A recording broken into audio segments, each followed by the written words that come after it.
Hello friends, आगे की video में हमने एक्टिविटी फर्स्ट एंड सेकंड के बारे में बात की थी और इस एक्टिविटी में हम बात करने वाले हैं एट द थिएटर, जो हमारा मेन यूनिट है उसके बारे में। At the theatre to the lady behind me, A P. Herbert. तो यहाँ पर जो ए.पी. हर्बर्ट ये एट द थिएटर जो प्ले है उसकी राइटर हैं एंड वो उनका जो एक्सपीरियंस है वो थिएटर में एक्ट देखने के लिए गए थे एंड उनके पीछे एक लेडी बैठी थी, उसके बारे में यहाँ पर वो कहते हैं। यहाँ पर फ्रेंड्स आप देख रहे हो कि पिक्चर के अंदर कि एक स्टेज है, स्टेज के ऊपर जो कुछ कैरेक्टर्स है वो एक्ट प्ले कर रहे हैं एंड ऑडियंस आपको देख रहे हैं और वहाँ पर कर्टेन भी है दोनों साइड।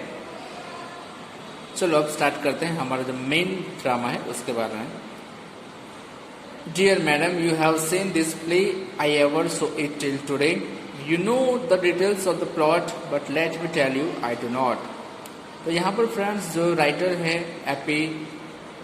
हर्बर्ट, वो फर्स्ट टाइम वो थिएटर के अंदर वो ड्रामा देखने के लिए गए हैं एंड उनके पीछे एक लेडी बैठी है और वो जो लेडी है वो ज़ोर ज़ोर से वो एक्ट के बाद सेकंड सीन कौन सा आएगा वो जोर जोर से वो कह रही है एंड उसके साथ वो एक नाइसी भी है, उसको डॉटर को लेके आई है, वो भी जोर जोर से वो कहती है कि नेक्स्ट वो सीन कौन सा होगा। तो यहाँ पर जो राइटर है वो मैडम को कहते हैं कि डियर मैडम, आपने ये जो प्ले है वो पहले देखा है, लेकिन मैं आज ये प्ले फर्स्ट टाइम देख रहा हूँ, आज या टुडे यानी कि आज। You know the details of the plot, आप ये जो प्लॉट है, ये जो ड्रामा है, ये जो एक्ट है, उसकी सारी डिटेल्स आप जानते हो, but let me tell you I do not. But मैं आपको कहता हूँ कि मैं ये ड्रामा के बारे में मुझे नहीं पता। Next answer, the author seeks to keep from me the murderer's identity and you are not a friend of his if you keep shouting who is it। दो ऑथर है वो लेडी से उनसे थोड़ा पीछे जाते हैं and the murders identity and वो जहाँ पर जो मर्डर्स की जो आइडेंटिफाई करने को वो ट्राई करते हैं and you are not a friend of his if you keep shouting who is it, और आप उनके जो फ्रेंड नहीं हैं सो आप कोई उनको कहते हैं कि आप मर्डरर्स जो है उनके कोई फ्रेंड तो है नहीं कि आप ऐसे जोर से चिल्लाते हो। The actors in that funny way have several funny things to say but they do not amuse me more if you have said them just before. यहाँ पर वो राइटर वो कहते हैं कि जो एक्टर्स यहाँ पर जो है जो एक्टिंग कर रहे हैं वो कुछ फनी तरीके से, फनी वे से वो बिहेव कर रहे हैं, एक्ट कर रहे हैं, लेकिन उनके जो फनी थिंग्स का जो है, फनी का जो ड्रामा है, उनका मज़ा वो राइटर नहीं दे रहे, क्योंकि यहाँ पर जो उनके पीछे जो लेडी बैठी है वो लेडी जो सीन है, जो एक्ट है, वो सीन पहले से ही वो राइटर को कहती है, यानी कि जोर जोर से वो चिल्लाती है तो राइटर उसको सुनते हैं। सो उनका यहाँ पर जो चार्म है, उनकी जो क्यूरियोसिटी है वो वहाँ पर वो डाउन हो जाती है। The merit of the drama lies, I understand, in some surprises, but the surprise now must be small since you have just told all।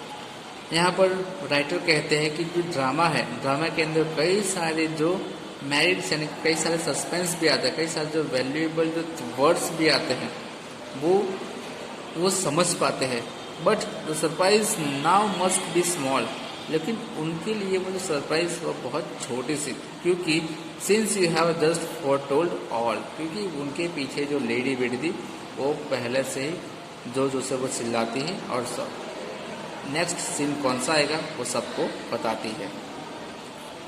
सो इसीलिए यहाँ पर जो राइटर है उनका जो ड्रामा देखने के जो सरप्राइज है, कौन सा सीन आएगा नेक्स्ट, कौन सी मिस्ट्री होगी, वो सब उनको देखने के लिए वो यहाँ पर चार्मिंग थी, वो चार्मिंग वो डिस्ट्रॉय हो गई, यानी कि ड्रूइन हो गई है। Next answer, the lady you have brought with you is I inferior I half with too, but can understand the piece without assistance from your nicety। और यहाँ पर जो राइटर वो कहते हैं कि वो जो लेडी बैठी है, लेडी के साथ एक नाइसी भी है, दूसरी लेडी, वो उनकी नाइसी है। और वो कहते हैं कि उनके पास वो जो आई है नाइसी, वो ज़्यादा स्टूपिड है कि वो, क्योंकि वो जो नाइसी है वो भी एक लेडी के साथ वो चिल्लाती है और जोर जोर से वो ड्रामा राइटर को देखने नहीं देते।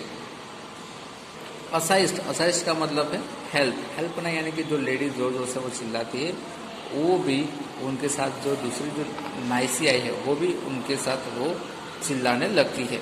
सो इसीलिए यहाँ पर जो पोएट है वो एंग्री हो जाते हैं, उन दोनों को कीप साइलेंट बैठने के लिए वो कहती है। In short, for all women it would suit me just as well if you were mute. In fact, to make me meaning plain, I trust you will not speak again. और यहाँ पर जो राइटर है वो women's है, वो women's को कहते हैं फाउल यानी कि बैड वुमेन, बैड मैनरलेस जो वुमेन्स है वो उनको कहते हैं कि आप शांति से बैठो। And me just as well if you were mute, कि जैसे मैं चुप बैठा हूँ वैसे भी आप चुप बैठो। In fact to make my meaning plain, in fact मुझे ये जो ड्रामा है और ड्रामा का जो एंजॉय है वो मुझे एंजॉय लेने दो। I trust you will not speak again. और राइटर यहाँ पे वो दो लेडीज है उनको कहते हैं कि मुझे ट्रस्ट है आप पर, मैं ट्रस्ट करता हूँ कि अब सेकंड टाइम आप जोर से वो नहीं बोलोगे। अगेन यानी कि रिपीट, फिर से। And may I added one human touch, don't breathe upon my neck so much.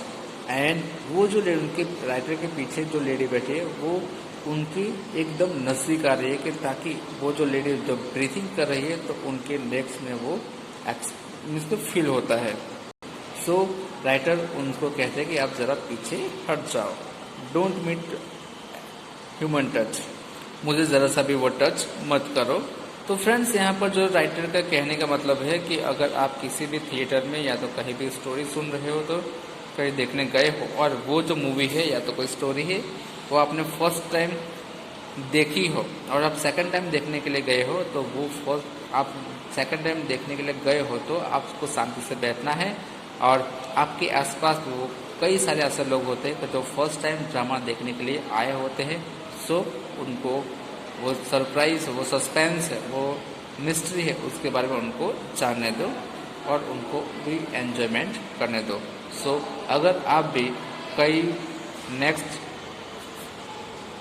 Theatre में जाए तो वहाँ पर शांति से जो भी मूवी हो या तो कोई ड्रामा हो उसको एंजॉय करना